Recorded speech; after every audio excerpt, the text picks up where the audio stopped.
Pay scale বাস্তবায়ন নিয়ে নতুন তথ্য দিলেন অর্থ উপদেষ্টা। সবাইকে শুভেচ্ছা। আপনারা দেখছেন দৈনিক শিক্ষা.com। সঙ্গে আছি আমি শারমি সুলতানা। সরকারি কর্মকর্তা কর্মচারীদের পে স্কেল নিয়ে কাজ চলমান রয়েছে জানিয়ে অর্থ উপদেষ্টা ডক্টর সালেউদ্দিন আহমেদ বলেছেন, এজন্য প্রচুর অর্থের প্রয়োজন। দেশের অর্থনীতি আরও শক্তিশালী হলে পে স্কেল বাস্তবায়ন আলোর মুখ দেখবে। সোমবার চাঁদপুর শহরের হাসান আলী স্কুল মাঠে গণভোটের অংশ হিসেবে হা ভোটের প্রচারণা মেলার উদ্বোধন শেষে সাংবাদিকদের প্রশ্নের জবাবে তিনি কথা বলেন। ডক্টর সালেউদ্দিন আহমেদ বলেন, বিগত 10 বছরে সরকারি কর্মকর্তা ও কর্মচারীদের পে স্কেল নিয়ে কোনো কাজ হয়নি। আমরা পে কমিশন করেছি, এ বিষয়ে কাজ চলমান রয়েছে।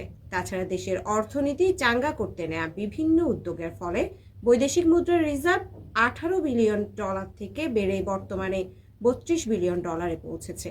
পে স্কেল বাস্তবায়নের ক্ষেত্রে শুধু অর্থ নয়, বাজার ব্যবস্থার সঙ্গে সামঞ্জস্য রাখার বিষয়টিও গুরুত্বপূর্ণ বলে উল্লেখ করে ডক্টর সালেউদ্দিন বলেন।